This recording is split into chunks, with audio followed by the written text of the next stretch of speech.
Bank of America Stadium, located in uptown Charlotte. A stadium specifically designed for football and football action it will see. But the usual suspect, the Carolina Panthers, will not take the field. I'm Kenny Hawkins live in Charlotte, where the Orange and White Nation is ready and set to get this season underway against West Virginia. Game time, as I mentioned, begins at 3:30, and fans have been getting their game faces ready for hours. Jordan Moore knows from experience because she's been hanging out with them all morning long. Jordan.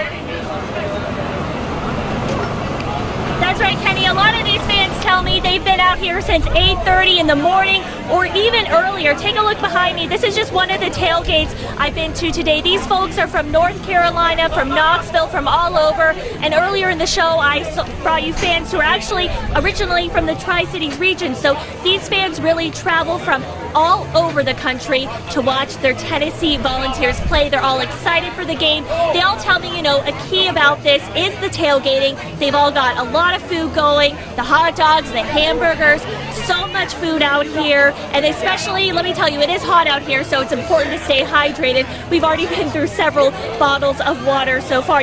Members of the Orange and White Nation, they really have different ways of expressing their love for volunteer football. For these people, it obviously begins with the tailgate, but for others, I will show you how some super fans in the Tri-Cities express their love for the Tennessee Volunteers.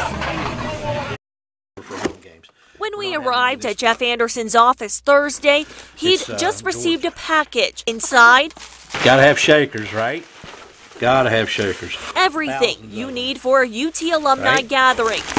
Pens. And as president of the Washington County chapter of the UT Alumni Association, he's already preparing for their watch party in late September when the Vols take on Georgia. But that's not specifically why we paid Anderson a visit. If you cut any of us, we bleed orange. I mean, it's just all the way through and through. We were looking for Vols fans who take their love for the team that extra mile. Reminds you every day, right? I can't believe it's been, 20 years? Whew, wow. And if you look around Anderson's office, from the coasters to the artwork, you can see not only does Anderson bleed orange. That is my wife and my mother-in-law, my daughter-in-law, my daughter, her husband, my son, and me. But so does his entire family, traveling both near and far. Been to Syracuse in '98. We went to the Syracuse game in the Carrier Dome, and we won on that last-second field goal. We've been to Dallas, Cotton Bowl, New Jersey, the Garden City Bowl. To watch his Vols play. I love these things. Saying he's got a good feeling going into this season, a clean slate, a fresh start. There's nothing better, I think, than the fall and the football season. And 100,000 of your best friends screaming and yelling for singing Rocky Top. But if you're looking to feel like you're at Rocky Top right here in the Tri-Cities, look no further than Scott Felt's basement. So this bench is actually from Neyland Stadium. A couple years ago, whenever they created the Tennessee Terrace, they cut out some of the benches and sold those off. But before we reveal too much about this Rocky Top themed room, let's start with the outfit. From the rings. Those Facebook ads got me, and I thought they looked good and thought I'd try buying them for this year. To the pants and even the custom shoes. Shoes I was, like I said, able to create online. Felt's telling us he's been a Vols fan for a long, long time. I can remember being outside, and I was an only child, so I would set up trash cans out in the yard and have my football and run over the trash cans and play like that in the yard wearing Tennessee sweatshirts. A passion that's truly grown over the years as Felt's, just like Anderson, has traveled all over the country to watch Tennessee play. I've seen the Vols play in the Rose Bowl in Pasadena, to the Orange Bowl in Miami, and up to Notre Dame Stadium in the north. But this isn't a fan who goes to a game one year and maybe skips the next. Felt's is what you might describe as a super fan. Well, I've been to, going into this year, I've been to 113 consecutive games, so ETSU will be the first home game of this year. It'll be my 114th. Got closer to 100, and I've got a 5-year-old son, so I wanted to kind of give him something to beat Dad at one day or strive for, so we'll see how long it goes. And he's got more than a streak to prove it.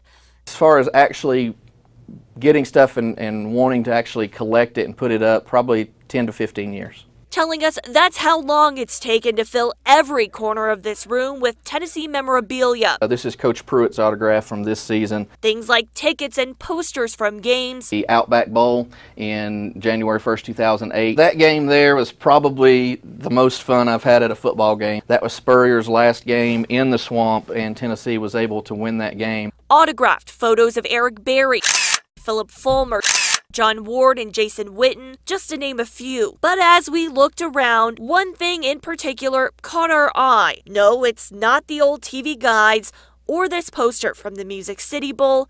It's this bag of chips. One, just because it's amazing that it's not been opened still.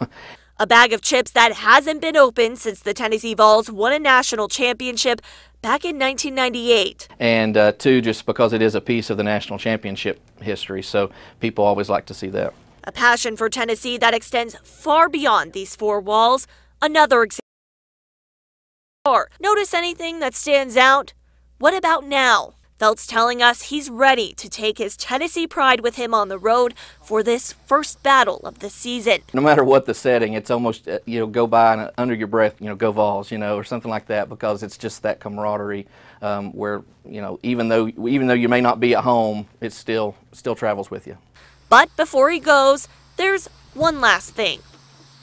And now it's officially football time in Tennessee.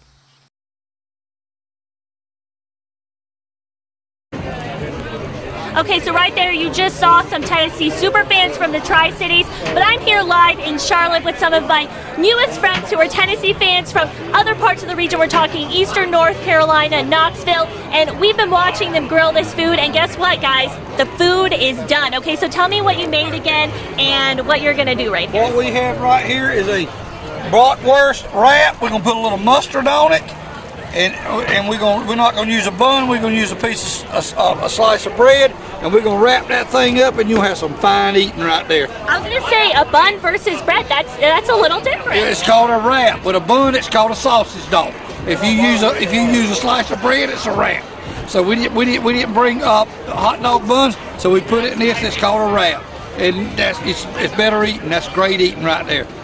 Okay, very good. So do you guys have any game day rituals? Is this part of the game day rituals here? Every time, every ball game we go to, we get there around daybreak. We get there and we cook breakfast, and then we cook lunch, and then we cook some brats before we go in the game. So guys, you're already on your second meal out here of the day. We're working on meal number 2. Yep. Okay, what was for breakfast? Tell me real quick. Breakfast was eggs and sausage. Link sausage. We had some smoked sausage for breakfast. Okay, very good. Now, any game day superstitions? I'm curious because, a lot of people tell me they got their lucky socks, their lucky shoes they wear. What's it for you guys? Usually it's wearing the hat for me. Mine is I make sure I got the same shirt on. I wear this. I'm a Tennessee dad, and I wear my Tennessee dad every day. Very good. And okay, I have to ask this. Do you wash it between games, or is it one of those things where it's like, I can't wash the shirt? Yes, I have to admit it. The shirt has to be washed. Yeah, I would say, okay, well, good. That's good to know here today. And, you guys made some hamburgers, too. Yes, the hamburgers will be. We have some friends here and family. They will be eating hamburgers later, but we're all big bratwurst people. Okay, any more meals before you head into the stadium, or is this the one last fuel up before the game? This is the last meal. Now, after the game, we're going to come back out and we'll probably cook again. Probably cook some more? We'll probably cook some more. There'll be some more.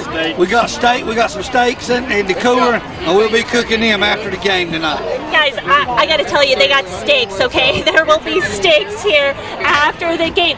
So are you guys going to be here all night? How long is this going to be? We plan on being here as long as we have to cook, and we will leave later, but the steaks are going to be either victory steaks or they're going to be steaks as we like them. Okay, but let me tell you, they're hoping they're victory steaks, right? Yeah, that's right. We're hoping for victory steaks. Okay, well, thank you guys so much. Thank you for letting me spend time with you. I appreciate it. And again, it just smells so good out here. And these Tennessee fans, Kenny, they really know how to tailgate. Like I told you earlier, I know I don't have time, but I'm really going to need a nap, right, Kenny?